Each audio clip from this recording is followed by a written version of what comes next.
Rabbil alamin. Wassalatu wassalamu ala asyrafil anbiya'i wal mursalin wa ala alihi wa sahbihi ajmain. Puji dan syukur mari sama-sama kita panjatkan kehadirat Allah Subhanahu wa taala yang telah memberikan kesempatan pada pagi ini sehingga kita dapat berkumpul kembali di ruangan yang sederhana ini.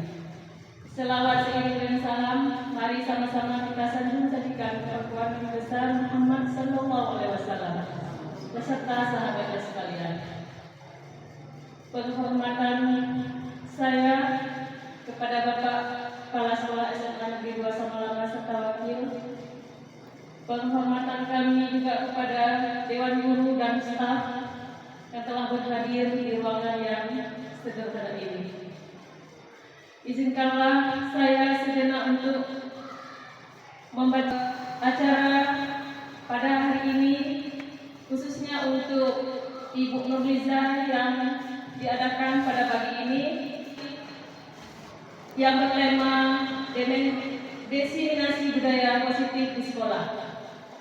Nah, kemudian kata sambutan yang akan disampaikan oleh Bapak Kepala Sekolah SMA Negeri Samalangan. Kepada Bapak kami persilakan.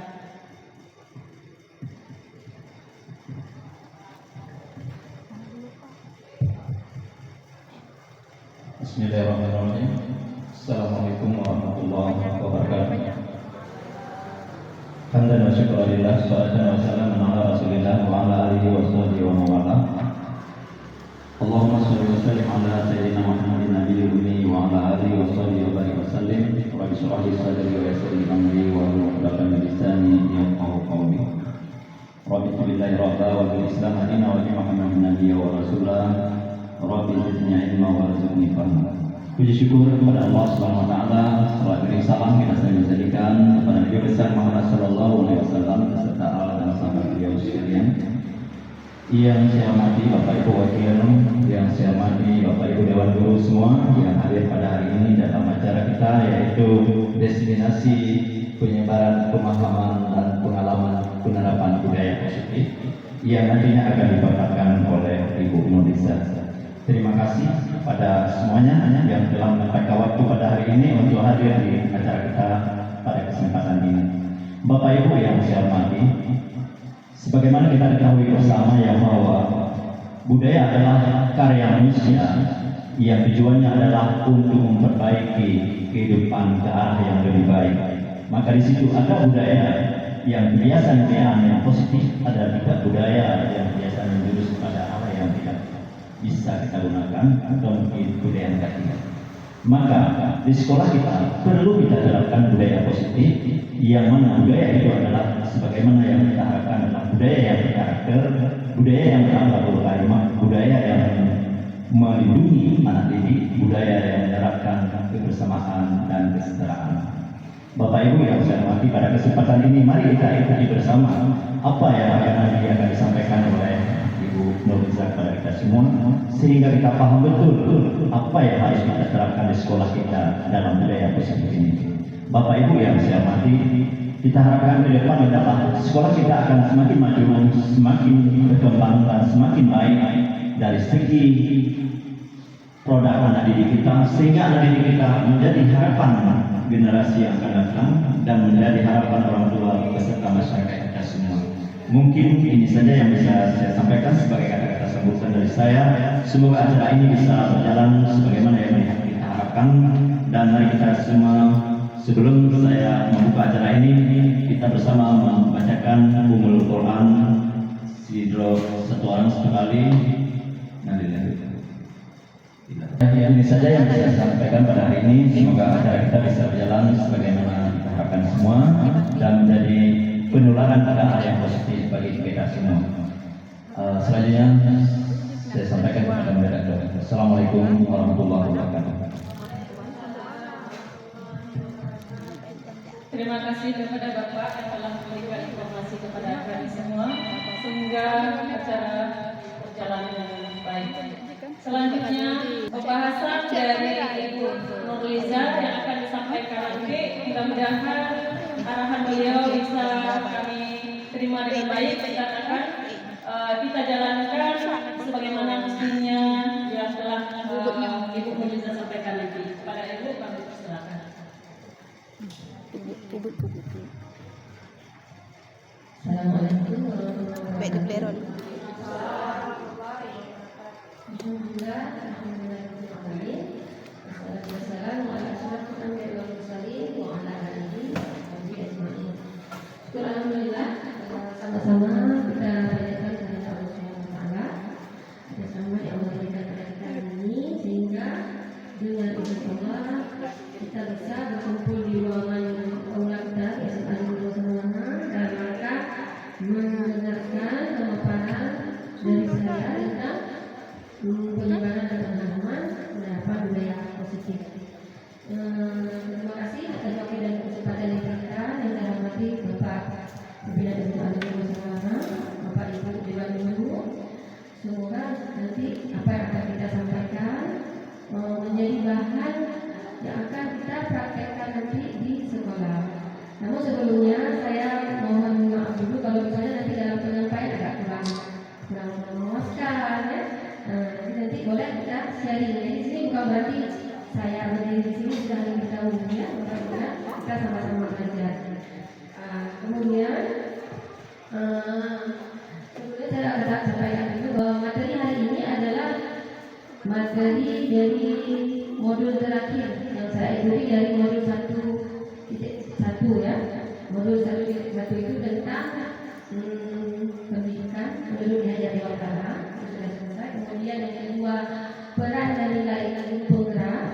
Kemudian yang ketiga visi yang kemarin kita ikuti. Kemudian yang terakhir kondisi tentang ternyata dengan modul tentang budaya positif. Kebetulan kemarin kita melihat di apa pendidikan kita ada pilihan tentang budaya positif. Dan saya pun kebetulan milih itu juga. Dan alhamdulillah kemarin pemilih belum tahu. Dari kebetulan baru masuk materi ini, jadi pas masuk saya lihat ternyata isinya cukup luar biasa. Nah, mungkin kita nanti akan coba sharing. Nanti kalau ada yang hal-hal yang mau ditanyakan silakan Kak Asma. Ya. Yang pertama, ini saya perkenalkan dulu hasil saya, Ibu David Minyati yang PDM. Kemudian saya angkatan 11, kemudian ada PP saya di sekalian. Nah, sebelum kita mulai saya mau tanya dulu sama Bapak Ibu, setuju atau tidak ya? Nah, nomor 1, pemberian hukuman dapat mendisiplinkan siswa. Menurut Bapak Ibu setuju atau tidak? Yang setuju bilang angkat tangan. Setuju? Setuju? Setuju atau tidak? Setuju ya? Oke. Ada yang tidak setuju? Tidak, setuju semua ya. Ada yang mana boleh? Tidak ya. Ini pertanyaan romantik kita, materi yang akan kita ikuti nanti. Kemudian yang kedua, pemberian hadiah dapat meningkatkan prestasi siswa. Setuju atau tidak? Setuju. Oke. Ketiga, guru harus mampu memberikan solusi terhadap siswa yang bermasalah. Setuju? Harus mampu ya. Karena kita guru ya. Oke, memberi solusi. Oke, yang keempat, guru berperan sebagai teman bagi siswa. Setuju atau tidak? Setuju ya. Oke, nanti jawaban-jawaban dari pertanyaan ini akan kita dapatkan setelah pemaparan dari saya. Nanti kita bisa lihat apakah cocok dengan jawaban kita atau tidak. Karena kita sering belajar ya. Tidak ada masalah. Oke, selanjutnya. Nah, apa itu budaya positif menurut Bapak Ibu? Ini sebelumnya saya yang diketahui selama ini yang disebut dengan budaya positif itu apa? Ada yang mau kasih pendapat? Benar tidak ini? Kebiasaan yang baik. Oke. Kebiasaan yang baik yang sudah membudaya, yang menimpa di dalam hati. Yang baik sudah membudaya dan sudah dibiasakan ya. Maksudnya otomatis ada ya, bukan dibuat-buat ya. Oke.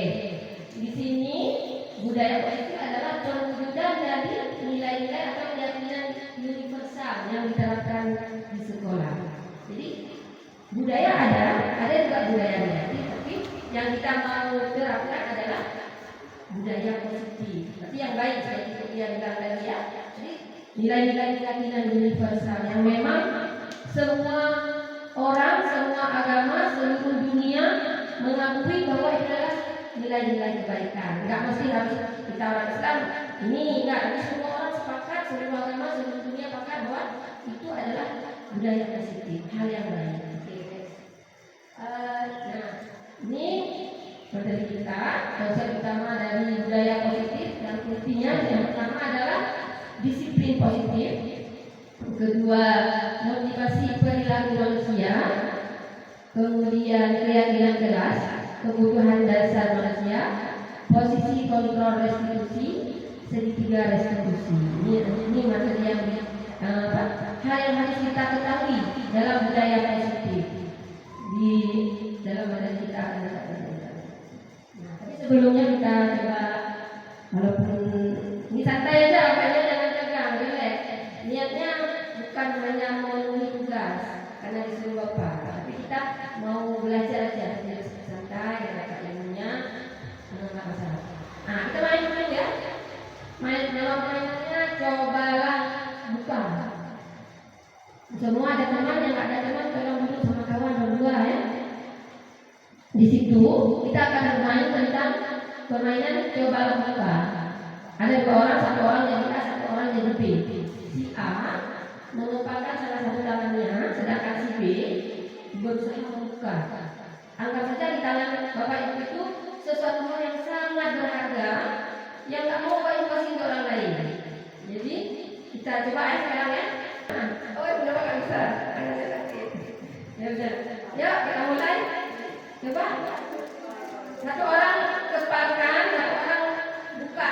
Cara terserah mau dia lepas dan tidak boleh pasang. Ya jangan lupa tak aja. 1, 2, 3.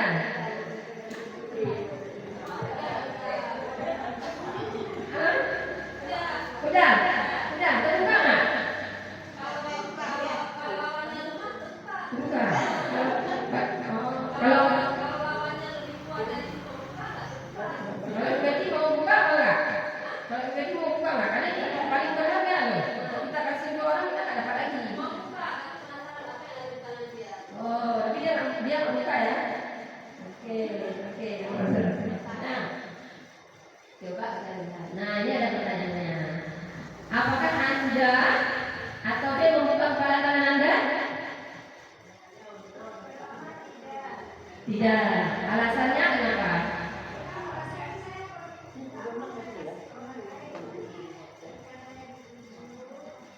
Mau kasih kemudian apakah Anda atau B membuka kepala tangan Anda? Mengapa? Apa alasan Anda atau B tetap membuka kepala tangan Anda? Ya, sama aja karena berharga ya. Dalam kegiatan ini sesungguhnya siapa yang memegang kendali atau kontrol untuk membuka atau menutup kepala tangan? Kita sendiri ya. Kita yang punya kontrol. Jadi orang lain mau ngapa-ngapain, kita nggak peduli karena itu kan barang kita. Nggak boleh kita kasih ke orang. Karena dengan alasan apapun itu punya saya yang berhak mengontrol saya. Saya berhak mengontrol diri saya, orang lain silakan main di luar gitu ya. Oke. Kemudian, nah ini ada teori kontrol menurut kemudian bergeser. Ada tabelnya Anda nampakkan. Ada beberapa pergeseran paradigma cara berpikir dan praktek dalam masyarakat dalam dunia pendidikan. Yang mengatakan bahwa ilusi guru masih mengontrol murid. Nah, sekarang kita praktekkan di sekolah, kebiasaan kita kayak berhak mengontrol murid ya. Enggak juga ya. Ada yang tidak, ya. Ya. Kemudian semua penguatan positif efektif dan bermanfaat. Kritik dan membawa orang merasa bersalah dapat membawakan karakter. Ada poin yang perlu ini. Oke, penguatan positif misalnya kita kasih hadiah. Itu katanya sekarang bermanfaat. Tapi tidak selamanya. Karena itu sudah bergeser dari nilai kontrol yang sebenarnya. Kemudian kritik membuat orang merasa bersalah dapat membawakan karakter. Kita mengkritik orang. Kita pikir dengan kita mengkritik karakternya terbangun, padahal sebenarnya makin jauh.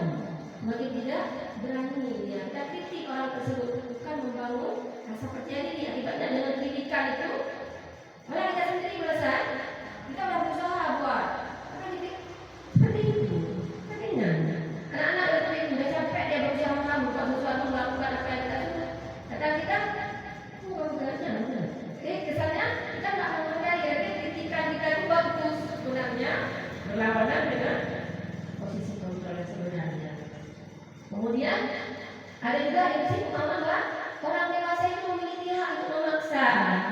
Kan sering ya? Karena kita merasa orang lebih tua, kita punya apa, kita paksa orang melakukan apa yang kita mau. Tanya guru, kita guru. Terus kita mau olah anak-anak kita. Jadi apa yang ada dalam pikiran kita paksa mereka untuk melakukan, karena mereka tidak bersedia.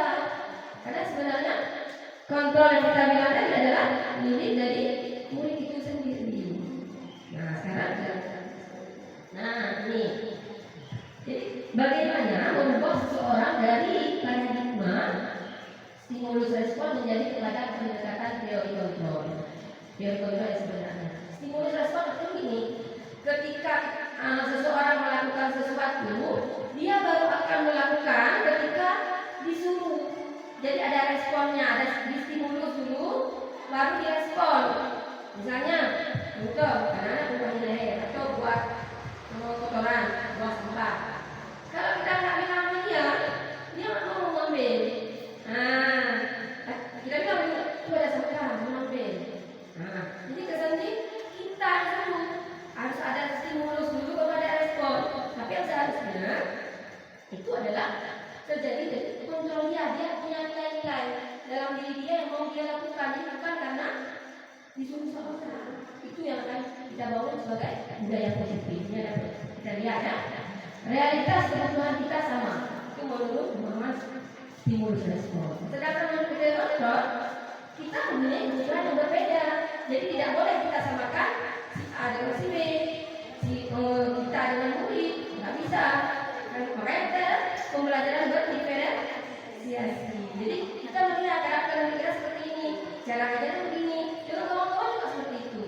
Kita lihat orang kita tipenya seperti ini, kita beradaptasi dengan dia seperti ini. Jadi jangan memaksa dia harus ikut kita, tapi kita beradaptasi. Beda ya, beradaptasi dengan memaksa ya. Dalam rumah tangga juga seperti itu. Kalau kita tipe orang yang memaksa harus kita, suami ikut kita, atau istri ikut dia, maka tidak ada akur dalam rumah tangga. Tapi kalau sifat kita adaptasi, melengkapi yang tidak ada sama A, ada sama B, jadi saya melengkapi. Jadi nilai kebaikan. Kemudian semua orang melihat hal yang sama. Sementara sebenarnya setiap orang memiliki gambaran yang berbeda. Ya kan? Seperti pertanyaan kita tadi, beda-beda dong. Nah, kita mencoba mengubah orang agar berpandangan sama dengan kita. Sebenarnya benar, kita berusaha memahami pandangan orang tentang dunia. Kemudian perilaku dulu dilihat sebagai suatu kesalahan. Itu kalau sudah respon. Sedangkan kita bahwa semua perilaku memiliki tujuan. Setiap hal yang dilakukan, siapapun yang melakukan pasti punya tujuan. Tinggal kita gali tujuannya itu arahnya kemana. Kemudian saya bisa mengontrol orang lain. Dan sebenarnya Anda tidak bisa mengontrol orang lain seperti permainan kita tadi. Berarti tadi yang mau dipasang tangannya dia mau dikontrol sama orang. Ya. Kemudian pemaksaan ada pada saat bukan gagal.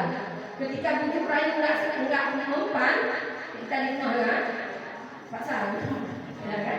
Nggak benar. Kolaborasi dan konsensus menciptakan pilihan-pilihan baru. Jadi kerjasama dengan semua akan melahirkan ide-ide baru. Model berpikir menang kalah. Kalau kamu kalah, saya menang. Kalau saya menang, kamu kalah. Kalau dalam ini kan, respon. Kalau dalam kontrol, win-win solution. Jadi kita berpikirnya semua menang, semua ada kebaikan.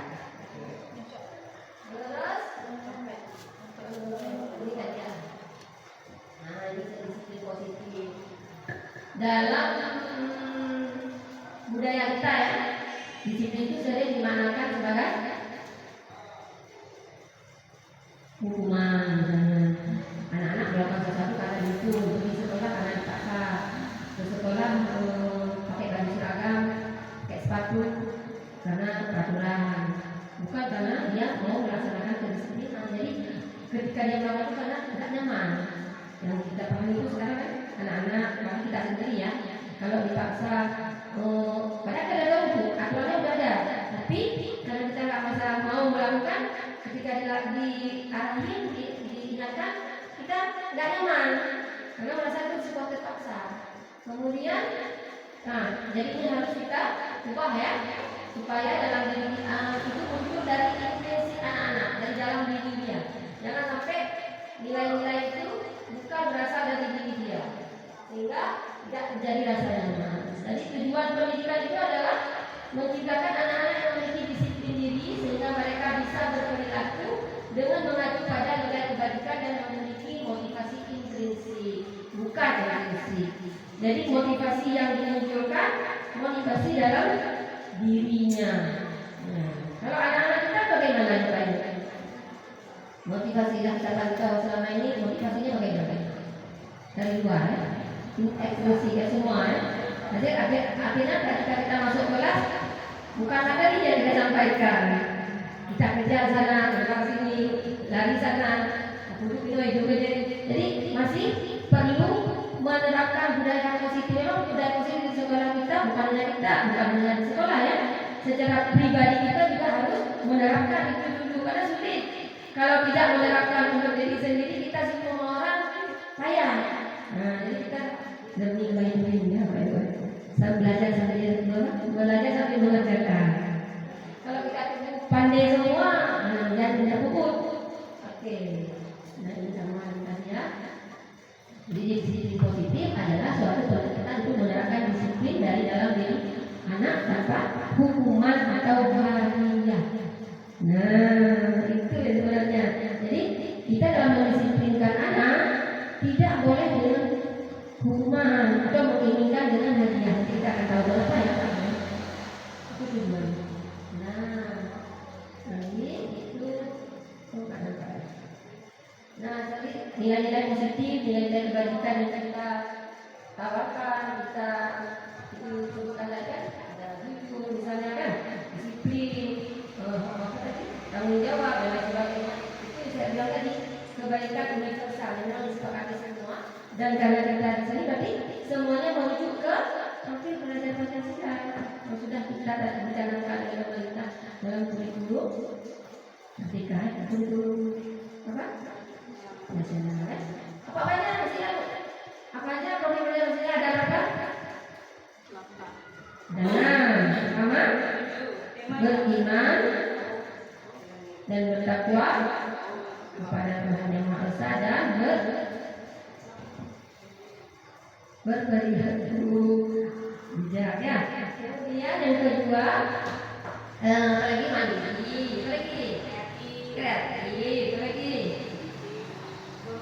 bergotong royong, kerja sama, berakhlak mulia tadi ya di atas yang beriman dan bertakwa. Kilong lagi ada? Karena itu kan harus kita terapkan, memang tidak kita terapkan, memang kita tidak terlalu. Nah, ini dia motivasi perilaku manusia. Kenapa kita melakukan sesuatu? Karena motivasi tahu ya, tujuan kita melakukan sesuatu apa? Setiap orang kan punya tujuan. Jadi ada 3 jenis motivasi di sini. Yang pertama, tadi menghindari ketidaknyamanan. Jadi anak-anak itu melakukan disiplin karena dia takut dihukum.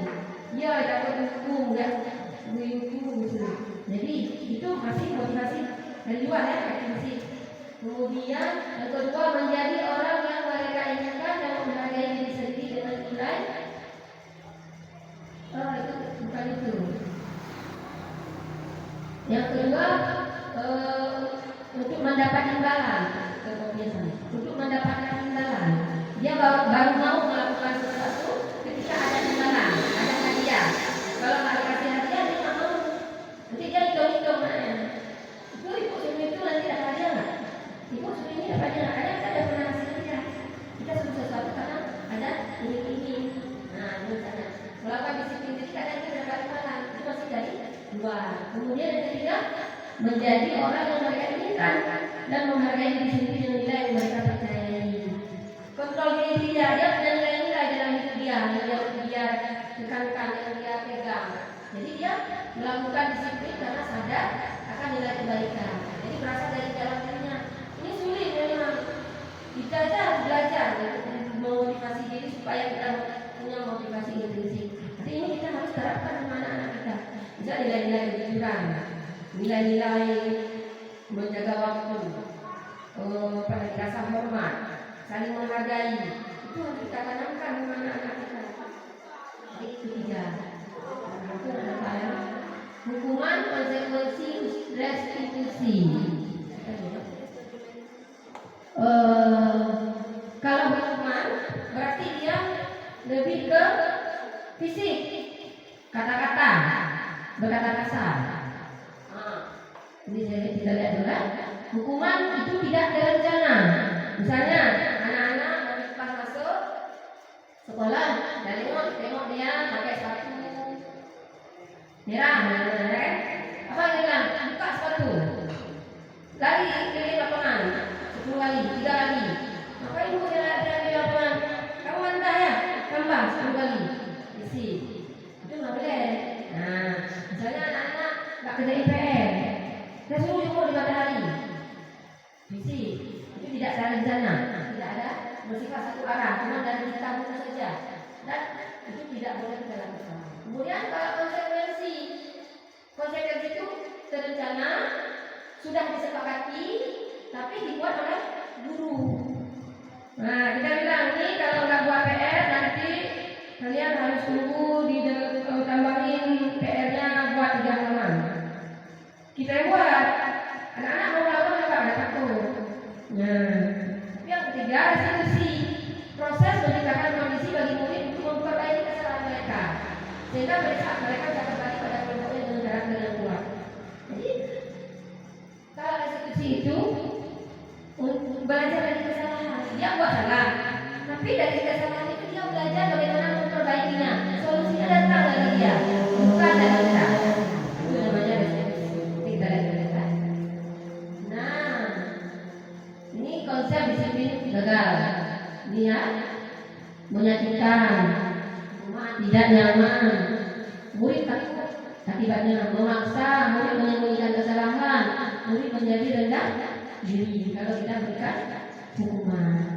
Ini pekerjaan yang sama dengan itu ya, tidak efektif, merusak hubungan, mematikan kreativitas, mendukung dengan sistem rating, merampas hak menghargai dirinya. Jadi itu kurang baik karena anak-anak tidak kreatif. Kalau kita kasih hadiah ke orang, dia dikasih, kami tidak kerja di kampung, kami tidak dikasih. Jadi dia merasa ini dan cemburu. Akhirnya kesimpulan anak-anak ini sama kita apa? Ibu itu kan kalau ngajar cuma anak-anak yang di depan aja, yang mau belajar aja diajari. Kita yang nggak bisa, nggak mau kasih tahu. Padahal kita ada rencana seperti itu, cuma kita lebih respon pada anak yang aktif kan. Di belakang dia nggak mau jawab, sampai ada nggak mau jawab. Dia punya kebutuhan yang harus kita penuhi sebenarnya. Nah, konsekuensi penguatan jangka pendek, responnya itu termasuk sukses, tapi kita harus selalu monitor. Kita ingatkan dia, kalau kita lakukan dia buat lagi kesalahannya. Jadi selalu kita monitor dia. Kemudian adalah stimulus respon. Murid menghormati peraturan, kehilangan waktu untuk merenungi kesalahan. Dia nggak tahu salah dia apa. Kenapa dia melakukan sesuatu? Karena dia takut bahwa kita, karena kita dapat konsekuensi dia buat. Untuk apa dia buat dia nggak tahu. Kalau restitusi, murid bertanggung jawab untuk perilakunya. Apa yang dia buat dia tanggung jawab. Kemudian fokus pada pemecahan masalah jangka panjang, menghormati dirinya dan orang lain. Kemudian murid yang memegang kontrol. Nah, maka kita harus tanamkan kontrol diri yang bagus sama anak itu seperti apa. Dia yang kontrol, tapi seperti itu contoh ya. Jangan sampai gara-gara dia pegang kontrol dia nggak menghargai kita. Di sana kita tanamkan rasa menghargai. Kemudian murid bersemangat untuk memperbaiki kesalahannya. Karena nggak kita bilang dengan kata-kata yang menyakitkan, nggak kita kasih semangat, kita tanya, kenapa anaknya kamu? Kenapa hari ini terlambat? Terlambat kamu tidur. Kira-kira sebab kamu terlambat kenapa? Terlambat malam. Jadi mana cara kamu menyelesaikan? Jadi ada kalimat-kalimat yang bisa kita gunakan supaya membangun konsep diri dia sehingga dia tidak merasa bersalah dengan kesalahan yang dia buat. Kalau salah-salah dalam kita merespon, memberikan konsep disiplin, akibatnya dia akan melangkah. Kita tujuannya baik, bukan dia dengar apa yang kita bilang, malah dia melawan. Akibatnya karena kita nggak tahu caranya, kita menanggapi mereka dengan cara seperti itu. Tapi lama kok bertanya, kamu dengar ya? Jadi gimana? Nah, karena kita belum paham tentang itu. Oke, lanjut. Nah, apa itu restitusi? Ini tadi saya. Jadi ciri-cirinya yang paling bagus tadi restitusi, bukan itu ya? Bukan menebus kesalahan, namun belajar dari kesalahan. Itu restitusi. Memperbaiki hubungan dari dia tahu hubungan dengan kita, dengan kawan, dengan orang tua kita dengan menggunakan restitusi, semua menjadi lebih baik. Itu adalah tawaran. Kemudian menuntun untuk melihat ke dalam diri, mencari kebutuhan dasar yang mendasari, fokus pada karakter bukan pada tindakan, menguatkan dan fokus pada solusi. Jadi kita lihat salah dia apa. Kita punya mindset kalau anak pasangan jangan lihat salah dia, fokus ke salah, tapi fokus bagaimana cara dia menyelesaikan kesalahan dia. Dia akan jawab sendiri nanti solusinya. Ini ya. Contohnya misalnya siswa yang tidak mengerjakan PR. Kalau hukuman, guru menghukum murid hormat bendera 10 menit. Dulu ada. Kalau dulu jadi nggak ada efek ke pengetahuan dia, ada fisik gitu ya. Kemudian guru menjerumus siswa di matahari, dia bawa PR, hukuman dengan matahari, ya kan? Kecuali pelajaran dia harus lari-lari, olahraga, misalnya ini kamu, jadi saya ikut sama ibu atau bapak lari-lari tadi ya, warming up, nah kamu lari-lari ya sebelum lagi, nah itu bisa, tapi tidak ada hukuman. Kemudian gimana kalau guru marah, dan guru jadi takut, ya ibunya, ya benar. Karena kita pakai model hukuman, kemudian konsekuensi. Guru memberikan konsekuensi mengerjakan saat istirahat atau dikerjakan sebanyak 3 kali. Jadi saya anaknya terlambat, bisa dia mengerjakan PR. Nanti kita berbuat konsekuensi kalau kamu mengerjakan PR nanti kamu harus kerjakan ya. Tapi sudah kita buat di awal, tambahnya selesaikan 20 menit kamu bisa istirahat dan kerjakan PR. Dia sepaksa karena kita udah kuat di luar. Kemudian guru tegak berdasarkan menghormati peraturan. Itu konsekuensi. Kemudian kalau restitusi bagaimana? Guru menanamkan keyakinan keras atau keyakinan diri dan membantu siswa menyelesaikannya. Kayak kemarin kalau ada buah keyakinan keras, kesepakatan itu berasal dari kita sarikan lagi ke keyakinan. Jadi keyakinan itu nilai-nilainya. Kalau kesepakatan hanya yang disepakati apa? Kita ambil nilai-nilainya. Oh tidak terlambat dan kabar itu apa? Disiplin, menghargai waktu, itu keyakinan ya. Kemudian guru terbuka dan siswa menghormati dirinya dan orang lain. Jadi selain dia menyadari bahwa dia berusaha, kemudian dia cari solusinya, kemudian dia akan menghargai dirinya dan orang lain. Dia semena-mena. Jadi dalam semua kondisi dia tahu, oh ya, saya berarti tidak menghargai waktu. Dia misalnya bicara sopan, tapi dia tidak bertutur kata baik. Dia tahu salahnya apa. Ada keyakinan kamu yang kamu langgar. Kan setiap orang punya prinsip ya. Ada abu apa? Saya tidak menghargai orang lain. Nah, kalau kamu di posisi seperti itu gimana? Tidak enak bu. Nah, jadi dia akan menyadari kesalahan dia. Kemudian dari kebutuhan dasar manusia, setiap orang punya kebutuhan dan dari kebutuhan yang kita ketahui dari anak kita. Yang pertama adalah bertahan hidup. Dia melakukan sesuatu karena ia ingin bertahan hidup. Kemudian karena ingin mendapatkan kasih sayang dan rasa diterima. Kemudian karena ingin mendapatkan kesenangan, kebebasan. Kemudian kesenangan, kemudian penguasaan. Ada seperti apa? Sampai proses kasus contoh misalnya ada seorang anak ketika di kelas dia suka lempar sesuatu ke kawannya, makanan apa lempar. Kita tanya, kenapa kamu lempar? Kalau dia tadi rupanya nggak ada makanan, dia beli, dia jajan, dia keluar, tapi dia tidak makan. Nanti fisiologi dia kebutuhan akan makanan, karena makanan tempat tinggal ke bertahan hidup. Kemudian saya, kenapa dia makan itu? Bisa jadi karena guru tidak memperhatikan dia tidak perhatian, caper. Ada caper dia dekat-dekat sama kita. Bukan cerita tentang ada juga dia buat kita marah, dibuat marah oleh macam. Dia tidak perhatian, kurang perhatian, kurang kasih sayang. Ya. Kemudian ada juga kebebasan. Dia sekarang apa yang dia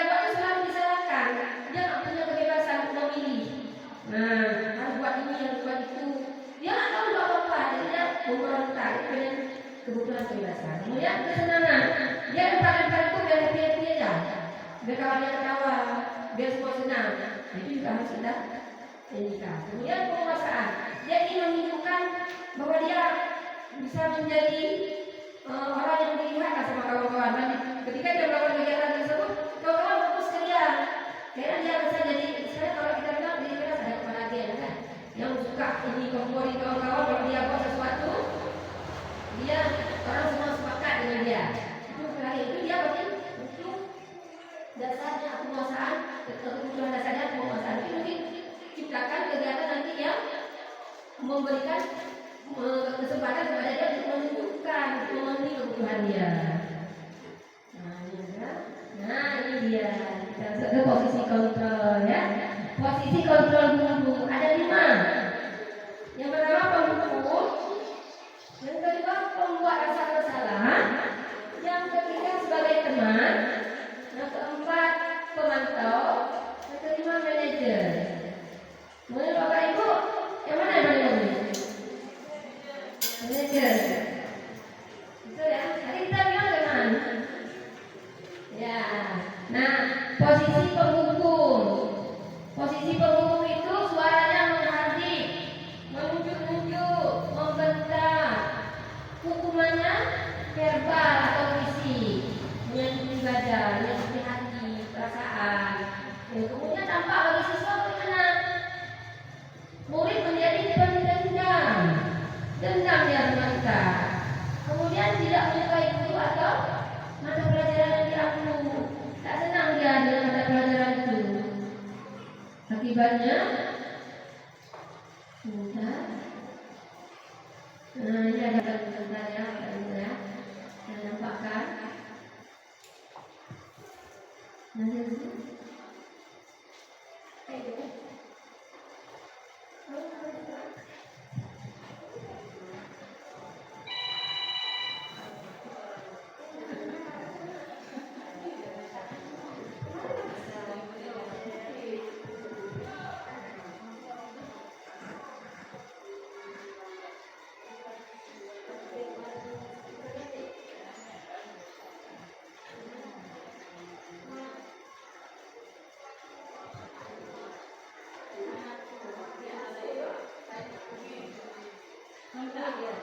ada tulisannya.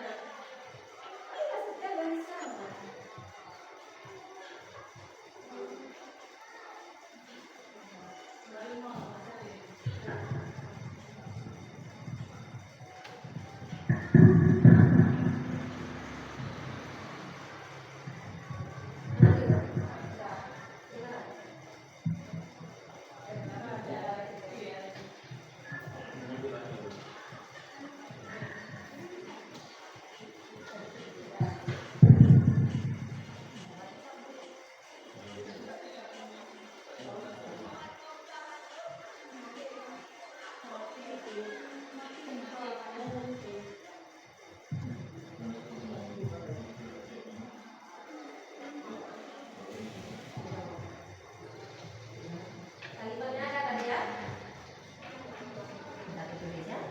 Jadi si guru panggil muridnya dengan suara yang kasar tadi ya.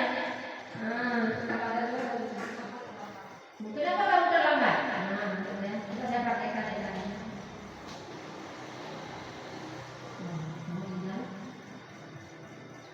Mulai bacanya ya.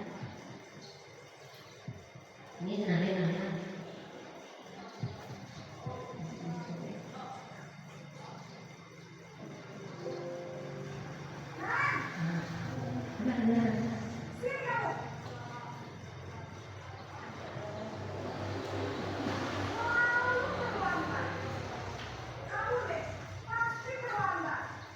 Maaf Bu, saya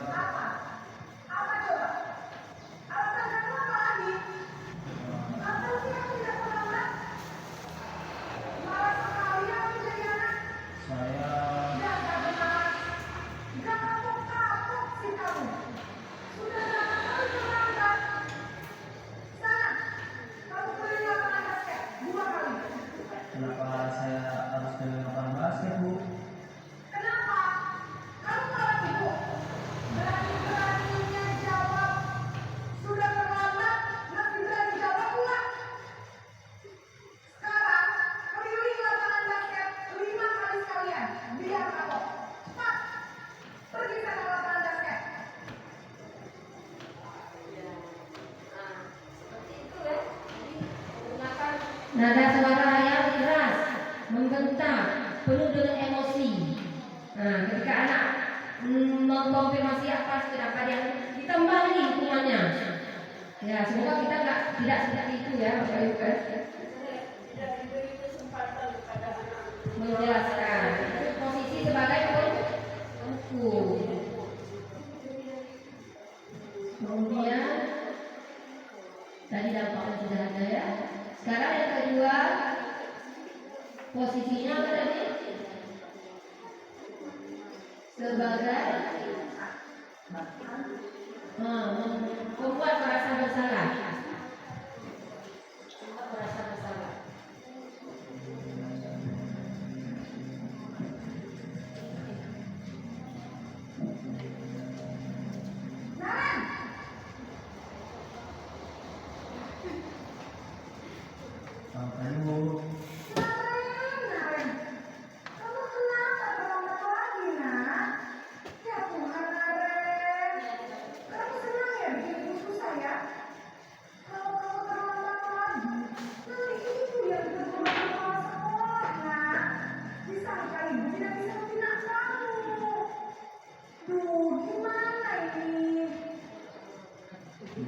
Maaf Bu,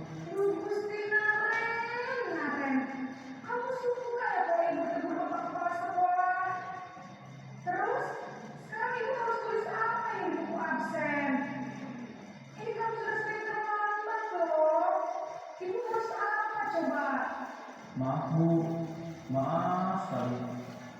Ya sudah, lain kali jangan bikin susah lagi anak ya. Ibu tidak akan waktu lagi loh kalau bunyi terus. Bisa jatuhkan kalau ibu ditegur bapak kepala sekolah. Sana cepat ke kelas. Maaf ya Bu, maaf sekali. Di sini guru Posisi membuat rasa bersalah, merasa tidak berharga, dan tidak sanggup. guru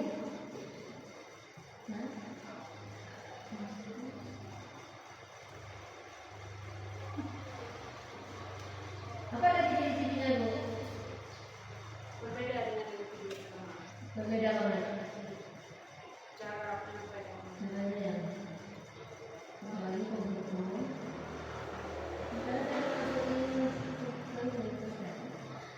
Suara guru cenderung melengkung, tenang, namun kata-katanya menyenangkan diri, ya kan? Kemudian guru mengatakan hal-hal yang merupakan kesalahan, jadi kesalahannya itu pada muridnya, dengan membuat guru menderita. Kemudian dampak posisi mereka merasa bersalah pada murid, murid merasa bersalah, rendah diri dan menarik diri dari lingkungan.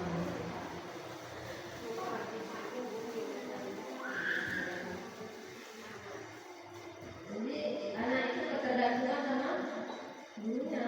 Kemudian yang ketiga sebagai temannya, ini dia panggil lagi. Nah, teman, kita lihat videonya aja dulu ya, sekali ya. Nah, coba tengok posisi teman. Nanti Bapak Ibu lihat, kita kasih tahu posisinya di mana, ya?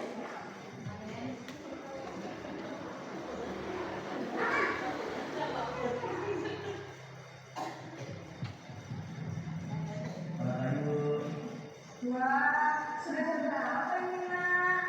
Terlambat lagi ya sayang. Iya Bu, habis ibu saya lupa bangunkan saya Bu. Kamu malah menyalahkan ibu kamu. Kamu bukan nyalakan orang yang paling kencang. Kok terlambat sih? Iya Bu, saya memang terlambat bangun tadi. Jadi biarpun saya lari kencang, tetap nggak kesenjang Bu. Ya sudah sang, nanti lain kali larinya lebih kencang lagi ya. Biar gak terlambat lagi. Bikin seneng ibu demi ibu. Bisa kan? Bisa lah Bu. Ya sudah sana ke sekolah. Ibu beresin urusan absen kamu. Kamu ini ada-ada saja. Dalam warna tetap santai. Kemudian Suara guru ramah, cenderung bersenda gurau untuk mengangkatkan suasana. Enggak ambil mesin. senang, aman, dan akrab dengan guru. Identitas yang tercipta ringan karena ini masih dominan eksternal. Maka ada faktor ketergantungan dari murid kepada orang tertentu. Di sini guru absennya, sehingga di lain waktu murid bisa berperilaku baik, namun hanya pada orang-orang tertentu saja. Jadi kalau posisi sebagai teman, murid itu tergantung kepada orang yang memperlakukan dia itu. Kalau dia enggak diperlakukan sebagai teman dengan orang lain, dia nggak akan melakukan.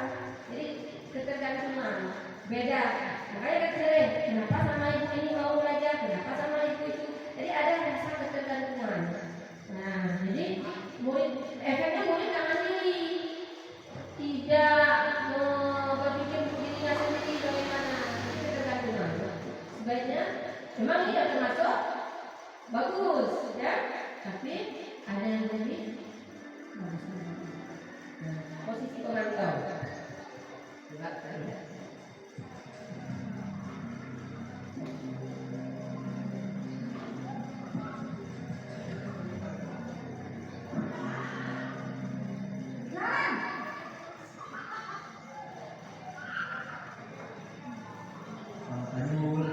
Kemarin, apa peraturan sekolah kita tentang jam berapa kita harus masuk sekolah, Nak? Kita harus di sekolah jam 7. Iya betul, sekarang sudah jam 7.20. Kemarin sudah tahu konsekuensinya jika terlambat hadir. Paham Bu? Saya harus tinggal kelas pas jam istirahat selama 20 menit. Iya benar, konsekuensinya demikian. Jadi nanti jam 9.30 pas istirahat, kamu harus tinggal di kelas, kerjakan tugas tambahan untuk ketinggalan kamu, ya? Baik Bu. Posisi pemantau mengandalkan penghitungan atau data untuk mengontrol murid. Guru mengarahkan murid berdasarkan peraturan dan konsekuensi. Seorang pemantau menunjukkan bahasa tubuh dan ekspresi wajah yang baik. Ya, wajahnya datar, jadi tidak ada emosi, tapi dia menggunakan data-data berapa kali, jam berapa, dan berapa seperti itu, bukan dengan ada emosi, tapi dia menggunakan sesuatu berdasarkan namanya. Dia ada tahu siapa, ya ini sudah baik, nah itu, bahkan itu kan sekian kali kalau dalam hari belajar kita biasa. Murid akan Dan cenderung formal. tidak sempurna mandirinya. Mandiri, tapi dia nggak sempurna, masih ketergantungan karena kita tegur, dia melakukan. Kita tidak lanjut, belajar posisi. Tapi apa tadi tes? Manajemen.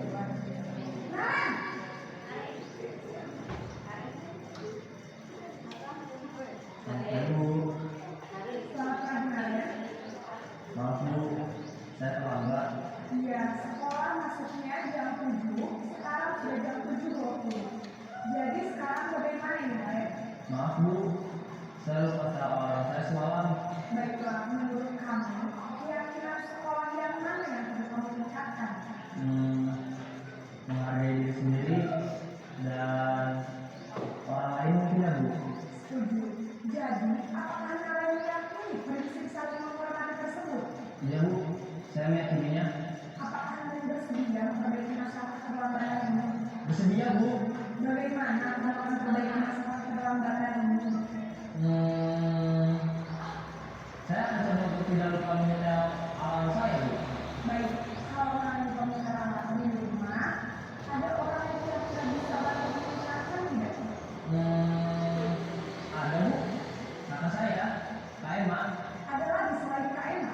Selain Kak Emma, ada ibu saya. Baik, jadi yang mengingatkan Naya adalah Kak Emma dan Ibu Kamia. Kira-kira akan mulai alarm kapan, Naya? Setelah pulang sekolah, akan segera saya lakukan. Baik, jadi Karen akan setel alarm untuk bangun besok pagi dan akan diingatkan oleh kakak dan ibunda Naren ya. Ada lagi yang mungkin perlu dilakukan Naren agar tidak terlambat bangun lagi. Tidak ada Bu. Baik Naren, terima kasih kerjasama kamu. Sekarang kamu selamat kembali ke kelas untuk belajar. Baik Bu, terima kasih. Posisi manajer adalah posisi kontrol yang disarankan untuk membimbing murid memiliki sikap disiplin yang positif, yaitu murid yang mandiri. Sikap manajer suaranya keras, tidak emosional, tidak terlalu ramah dan tidak bernada tinggi. Ketika identitas positif berhasil, guru terus mengajukan pertanyaan agar membuka pikiran murid. Jadi seperti kali ya, tidak fokus ke masalah, tapi fokus ke solusi. Dia ada buat salah, tapi dia kita bantu dia untuk cari solusi. Bertanggung jawab dan dapat menyelesaikan masalah. Tujuan dari posisi ini adalah agar murid dapat berefleksi atas tindakannya. Guru akan terus memberikan pertanyaan-pertanyaan bermakna sehingga membuat murid dapat belajar dari kesalahannya. Jadi murid menjadi mandiri, dampaknya percaya diri dan juga memecahkan masalah. Nah, jadi ini sebagai posisi yang dapat kita gunakan. Sekarang kita lihat ya, baiknya ini masing-masing ya refleksi diri sendiri. Posisi apa yang sekarang sedang kita praktekkan? Semua ada. Yang paling dominan. Yang paling dominan apa? Iya, masing-masing ya. Nah, tapi yang paling bagus yang mana? Posisi manajer yang diharapkan. Karena apa? Guru dapat menerapkan disiplin positif untuk pihak pada murid dan memerdekakan diri dan polis murid. Jadi tujuannya nanti supaya mereka mandiri, tanggung jawab, jadi mereka bisa menyelesaikan persoalan sendiri. Sehingga ketika kita belajar pun nyaman. Kita lihat dia datang dia. Oh ini adalah. Jadi dia sendiri yang merefleksi dirinya. Jadi kita nggak sampai. Memang susah sekali kita bangun. Kalau saya lihat saya lebih ke ini ke teman. Kalau program itu agak kurang. Sedang proses lah kita belajar jadi manajer ya. Kalau jadi manajer lebih nyaman. Jadi kita nggak usah capek mikir solusi apa, dia cari sendiri, dia komitmen dengan dirinya sendiri. Itu budaya yang harus kita munculkan dari anak-anak kita. Kalau bisa itu luar biasa. Nah, insya Allah kita bukan menyamakan, tapi yang kita ambil apa? Cara memperlakukan mereka. Kalau mungkin dulu saya tidak pakai penghukum, jangan pakai penghukum, ya. Karena penghukum itu berfisik ada hubungan dengan peningkatan kualitas berpikir dia, perubahan sikap dia. Kita lihat aja, anaknya dendam sama kita, dia berapa? Dia nggak ngomong, tapi dalam hati ada teknis.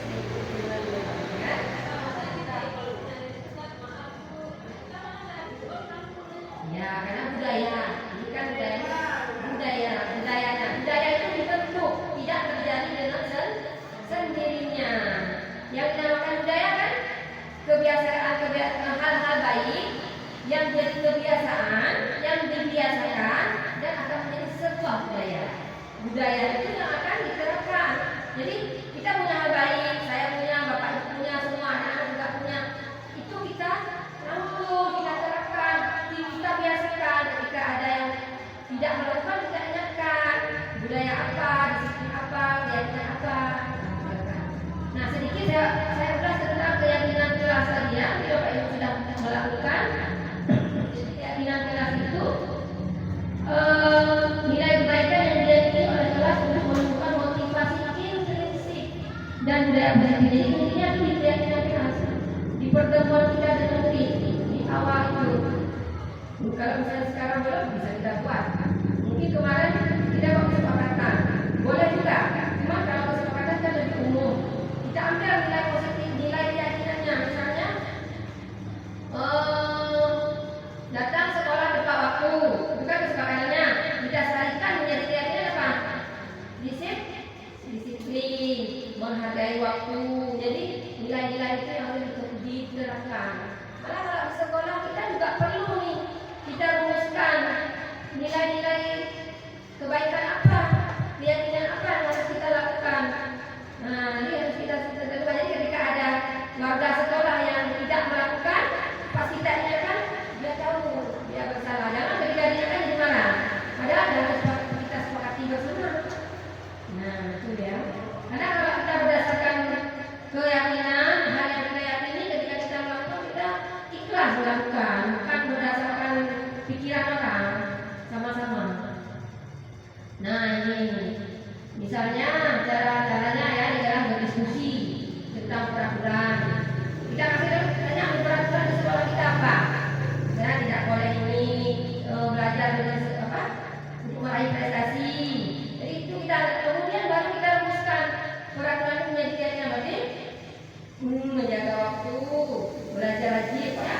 Hal-hal yang menjadi nilai-nilai dan mereka kita banyak anak sifat ya. Misalnya kesehatan, apalagi keselamatan,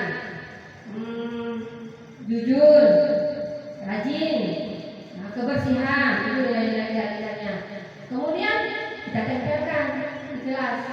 Nah, ini urutannya ya. Lebih abstrak dari peraturan. Jadi dia tidak konkret, umum. Jadi semua ada perbuatan siswa ketika kita review nanti keyakinan mana yang melanggar.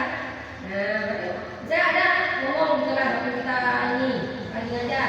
Sebenarnya mana yang di keyakinan apa yang melanggar tadi? Ada dari kita sudah sepakati tidak menghargai orang lain atau bukan tidak saling menghargai dan menghormati. Itu sudah harus kita tetap tentukan. Menyamakan pula ke awal, wajar kita tentang preman. Waktu yang ada buat aja masih berantakan. Apalagi yang nggak ada buat, yang jangan sampai kasih hukuman dadakan. Nah, itu tadi nilai sandaunnya kepala hukuman. Itu tidak boleh, dilarang ya. Berupa pernyataan yang besar di luar dan positif sedikit saja agar mudah diingat, banyak-banyak di bawah 10. Kalau bisa dikatakan sesuai dengan kondisi sekolah ke kelas agar mudah diterapkan. Semua warga kelas ke sekolah dilibatkan saat membuat. Dan bilang, saya nggak tahu bu, saya nggak ini bu. Padahal dia nggak ikut atau nggak datang. Walaupun dia nggak datang, nggak ikut, tetap ini kesepakatan keyakinan kelas kita sudah kita sepakati bersama. Ini mengikat semua. Dan ini perlu kita sosialisasikan ya kepada anak. Ini. Yang dilakukan tadi sama ibu yang manajer tadi itu adalah model segitiga restitusi ya. Segitiga restitusi tadi ya, proses menciptakan kondisi bagi murid. Proses ini kolaborasi antara semua. Menstabilkan identitas, validasi tindakan yang salah, kemudian menanyakan keyakinan. Jadi berdua sekali keyakinan. Jadi kalau misalnya keyakinannya belum selesai dibuat, kalau menyelesaikan, tapi kita harus lihat contohnya ada. Nah, itu contoh kalimatnya misalnya untuk menstabilkan identitas kita bisa menggunakan kalimat setiap orang pasti pernah melakukan kesalahan. Nah, jadi dia nggak pernah sama kita. Kamu bukan satu-satunya yang pernah melakukan itu di kesalahan untuk menstabilkan identitas. Kemudian validasi tindakan yang salah. Adakah cara yang lebih efektif untuk mendapatkan apa yang kamu butuhkan? Kamu tentu punya alasan mengapa melakukan itu. Keyakinan bersama telah kita sepakati untuk menanyakan keyakinan itu. Kemudian kamu ingin menjadi orang seperti apa? Seperti contoh yang bapak tanya. Sebentar.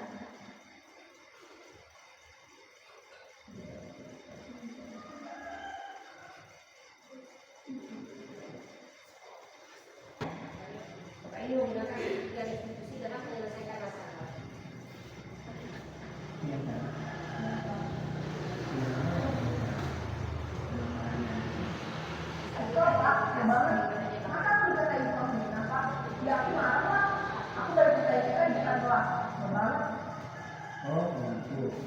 Ya pasti pengeluaran yang besar. Bapak juga akan marah apabila ada yang berubah seperti itu. Kemudian pada saat itu kamu mengatakan apa? Saya mengakai mereka apa? Banget. Saya bilang dia bukan lagi. Oh begitu. Pasti kamu melakukan seperti itu karena kamu ada cinta. Iya, saya diam saja Pak. Saya dari Tuhan. Tidak kuat, mempertahankan hati itu sesuatu yang positif.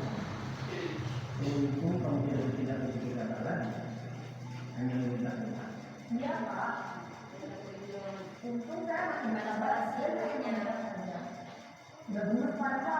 Saya pasti jalan bilang. Ya pasti ya, tapi kamu memilih untuk tetap bertahan dan bersabar. Kamu memilih untuk tidak berbuat lebih parah lagi. Iya. Nah, sekarang coba kita lihat lagi. Tindakan kamu yang minta-minta ikan di kelas. Tindakan kamu itu kira-kira sesuai dengan keyakinan kelas atau prinsip kamu tidak? Enggak Pak. Capek Pak di rumah. Jadi keyakinan atau prinsip mana yang terus sesuai dengan keinginan kamu? Ya, saya sebenarnya sangat menghargai orang lain. Mungkin saat itu saya menjadi emosi. Jadi tidak menemukan cara itu. Kamu meyakini tidak? Menghargai orang lain itu penting buat kamu. Yakin lah Pak. Iya, setuju. Kita harus saling menghargai. Namun ada juga keyakinan yang kita sepakati yang perlu kita jalankan. Apabila kita sedang marah, kan? Ya, saya bisa berlaku mulai dengan diri sendiri. Saya bisa jadi lebih sabar, mengambil kebijakan positif, kalau apa selanjutnya. Kira-kira kamu bersedia memperbaiki masalah ini tidak? Sedia Pak. Kalau kamu memperbaiki masalah ini, kamu akan menjadi orang seperti apa? Saya akan menjadi orang yang bertanggung jawab lah ya Pak. Dan sebagai satu aku, Iya. Menurut kamu, bagaimana rasanya menjadi orang seperti itu? ya nyaman lah, bangga bisa bersabar dengan hari. Baiklah kalau begitu. Yuk kita pikirkan bagaimana memperbaiki masalah ini. Jadi itu yang Bapak Ibu ya. Bagaimana proses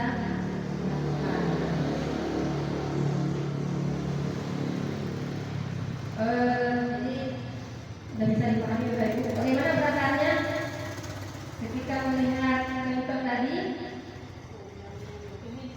Ini yang mana?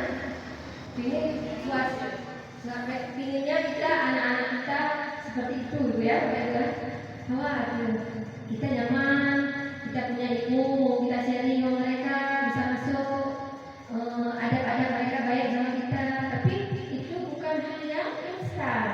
Jangan berharap seperti orang balik telapak tangan, maunya segini dan balik terus seperti itu tidak. Jadi fokuslah kepada solusi. Tetap kita fokus kepada solusi dan aset sumber yang ada dalam diri kita. Jangan melihat yang tidak ada. Boleh melihat kayak dibilang tadi, itu kan ada di sekolah orang. Bagaimana cara menjadikan anak-anak di sekolah kita seperti itu? Berarti kita mulai dari siapanya? Dari kita sendiri, dari guru, dari kita. Karena kita adalah penuntut mereka sebagai suri teladan dari murid-murid kita. Kalau kita bersikap kasar, bersikap tidak baik, yang murid-murid kita contohnya seperti itu, wajar imbasnya. Karena apa yang kita aplikasikan ke orang, apa yang kita lemparkan ke orang, balik ke kita sendiri efeknya. Jadi positif menghadapi setiap persoalan, jangan panik.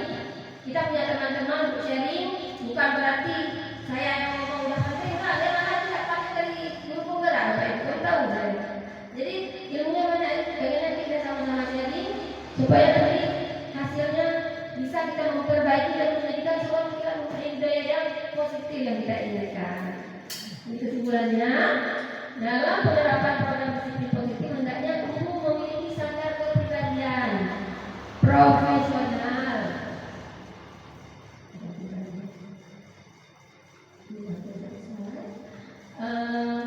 dan sosial yang baik, di mana guru mampu berefleksi pada posisi kontrolnya saat ini. Bagaimana posisinya sebagai seorang among atau manajer yang menuntun murid-muridnya menjadi insan yang mandiri, merdeka dan bertanggung jawab. Ini standar nasional pendidikan. Jadi guru yang punya karakter seperti itu yang diharapkan oleh pendidikan nasional kita. Nah, kesimpulan yang terakhir, jadi budaya positif sangat diperlukan untuk mewujudkan pendidikan yang berpihak pada murid. Jadi pendidikan itu berpihak pada murid ya, bukan berpihak pada kita. Kita memberikan semuanya untuk kebutuhan murid, cari semua untuk kebutuhan murid. Sebagai seorang pendidik, guru bertanggung jawab untuk mewujudkan budaya positif di sekolah. Jika budaya positif telah terwujud, maka akan tercipta murid yang merdeka, bahagia, guru yang saling mendukung dan menguatkan, serta lingkungan sekolah yang nyaman dan aman. Itu saja dari saya hari ini. Kita ada yang mau bertanya, silakan. Ada yang mau kasih hati, mau kasih saran, penguatan atau bagaimana? Ada? Silakan tanya, ada satu.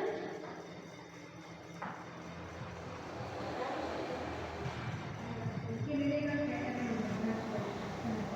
karena anak-anak kita yang masuk ke sini sudah 7 tahun atau 9 tahun dengan pola asuh yang mungkin tidak bisa kita atur, tidak disiplin. Kita di sini malah belum ini kita jadi manajer, tapi belum kita bicara mereka sudah memang tidak mau mendengar. Gimana kita siasati yang si anak kalau si anak kita ajak sini dia lagi ke sana, kita cari ke sana dari sini, kita ke yang mana ini. Gimana cara mengajak mereka supaya kalau kita jadi leadership tadi pada apa solusinya? Jangankan mau kasih solusi, jawab pun tidak. Itu Pak dari saya. Terima kasih Ibu Rahmati atas pertanyaannya. Ada ibu-ibu yang mau memberi jawaban? Bu Lisa? Buka ada? Bu Lia? Bu Wilma? Iya, memang kan apa sebenarnya? Memang itu adalah persoalan kita bersama di sekolah kita, dan bukan hanya di sekolah kita sebenarnya, di sekolah manapun juga seperti itu. Jadi pola asuh itu kan kepribadian anak-anak kita itu sudah terbentuk dari dia lahir sebenarnya ya. Karena inti dari kita hanya titipan mereka, orang tua itu yang menjadi basic foundation untuk mendidik anak-anak orang tua. Kita cuma dititipkan 5 jam, 8 jam kepada kita. Sementara sepenuhnya itu hak mereka. Tapi ketika mereka tidak mendidik dengan benar, dia limpahkan semua tanggung jawab ke kita dengan pola asuh yang sudah salah. Akhirnya kita di sini sakit kepala. Sebenarnya itulah sebenarnya yang perlu kita harus pahami bahwa di warga sekolah kita orang tua itu harus tahu bahwa kewajiban mendidik itu bukan di pundak guru. Jadi harus ada namanya kerja sama di balik lingkungan ya, orang tua, sekolah dan lingkungan masyarakat. Nah, jadi ketika ini nggak bekerja sama akan mustahil tidak dapat. Tapi seperti saya bilang tadi, we have to be optimis, ya. Kita harus optimis, kita harus berpikir positif. Kita jalannya pelan-pelan. Kita jalan pelan-pelan. Apa yang bisa kita lakukan untuk memperbaiki anak-anak kita sambil kita belajar, kita mengajar, kita perbaiki anak-anak pelan-pelan. Satu kelas ada 30-20 orang. Kita bisa pantau 20 orang tinggal 10 aman. Satu lagi kita jajaki apa? Kan kita harus tahu kebutuhan dasar dia apa. Tidak yang di rumah tadi. Apa sih kekurangan dia? Mungkin dia di rumah makan nasi pun nggak ada. Mau buang ke rumah ini. Tidak ada pulang, dia pun bentar dua. Terus katanya lapar. Kenapa kita pilih lapar? Nggak makan, nggak ada masalah. Nah, kita harus lebih cari solusi, kasih solusi untuk dia. Ada juga memang nggak ada, kadang duit pun nggak ada.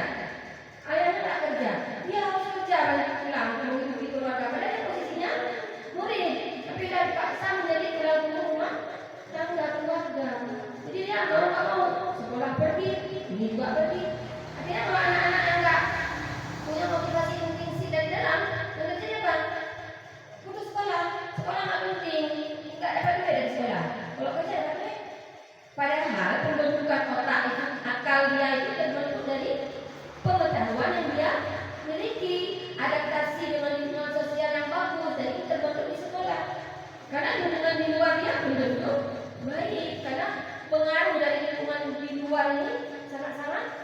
kondisi sekarang ya, sangat kita khawatirkan. Jadi budaya positif harus kita ciptakan di lingkungan sekolah. Pelan-pelan. Kalau kita baca sirah Nabi ya, pernah baca sirah ya, sejarah dari para semua itu, bagaimana Nabi itu membalikkan 180 derajat orang kafir Quraisy di Mekah. Di Madinah bisa masuk Islam sampai mereka tunduk kepada Nabi. Nabi siapa? Nabi ya Nabi. Jadi bagi mereka Nabi itu musuh utama. Tapi bagaimana seorang yang mau membunuhnya, seperti Isa Umar ya, yang mau membunuh Nabi, tapi pada akhirnya dari siapa? Pembela Nabi nomor satu. Orang lain hijrahnya itu sembunyi, sedangkan Umar naik onta. Naik juga sendiri. Siapa yang mau larang saya? Mau bunuh silakan dia. Sampai seperti itu. Bagaimana cara Nabi membuat motivasi yang seperti itu? Jadi sebenarnya mereka punya kebaikan, punya hal positif, tapi ketika tidak dipantau dengan kebaikan, tidak diarahkan, dibalikan ke hal yang baik, maka nggak akan berefek. Jadi cara kita temukan caranya, insya Allah solusi dapat. Demikian ya, demikian saja. Mungkin nanti diskusinya bisa kita lanjut di luar sambil kita cari ilmu lagi. Wallahu a'lam bishawab. Saya ucapkan terima kasih kepada Bapak Ibu semuanya atas perhatiannya. Semoga dengan destinasi ini kita bisa bergerak bersama, menyatukan visi, menyatukan pikiran kita untuk memberikan yang terbaik bagi anak didik kita. Wallahu a'lam bishawab. Assalamualaikum warahmatullahi wabarakatuh. Saya kembalikan ke Bapak.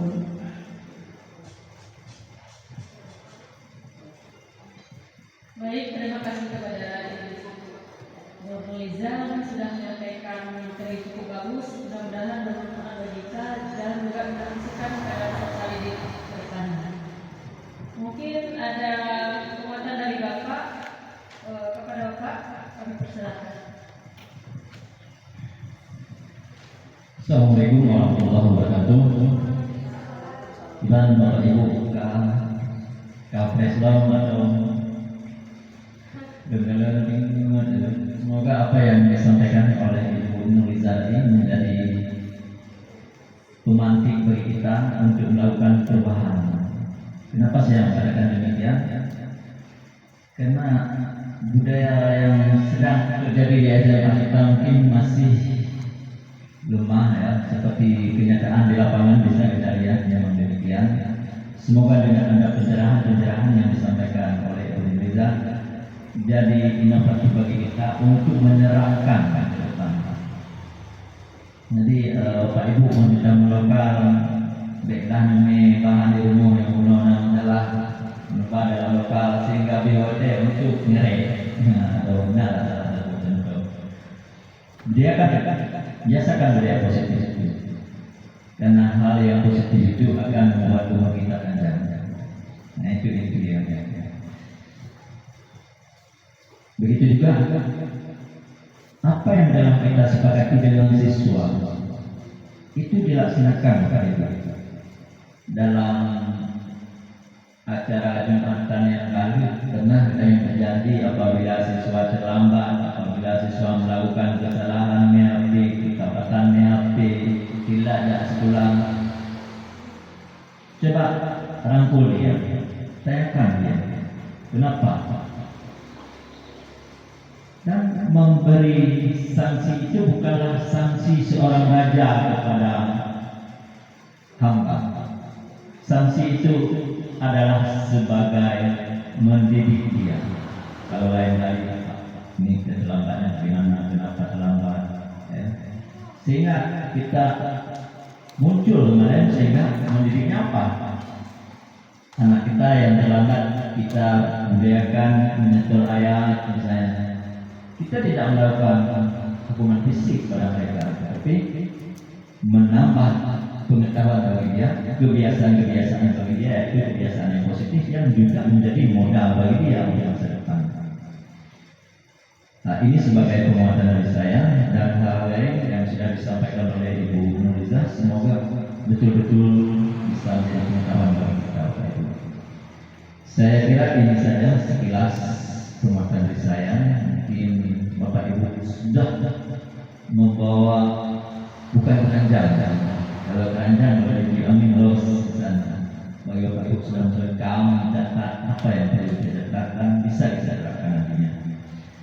Semoga ini sangat bermanfaat bagi kita dan saya sangat mengharapkan ke depan menjadi lebih baik lagi dan sangat saya terima kasih kepada Ibu Nurza yang telah membuka batin kita di hari ini yang bahwa apa yang terjadi di depan mata kita itu bukan karena siapa-siapa, itulah kenyataan yang harus kita hadapi. Jadi bagaimana pemikiran kita ini terus merikis loh dan yang di anak ini kabur kayak aku baru aja katanya kagak rusak kamu baru aja katanya. Kita tidak menerima itu. Kita lakukan secara santai, secara hati nurani, semampu kita rangkul mereka, ketuk hati mereka. Dan kalau ngalu mata mesti dia hanya anak ya orang-orang mau mengalu pakai yang kenal itu boleh sudah dalam setiap kami yang belajar. Nah, kita mau di dunia pantau, kita mau loh. Nah, itu.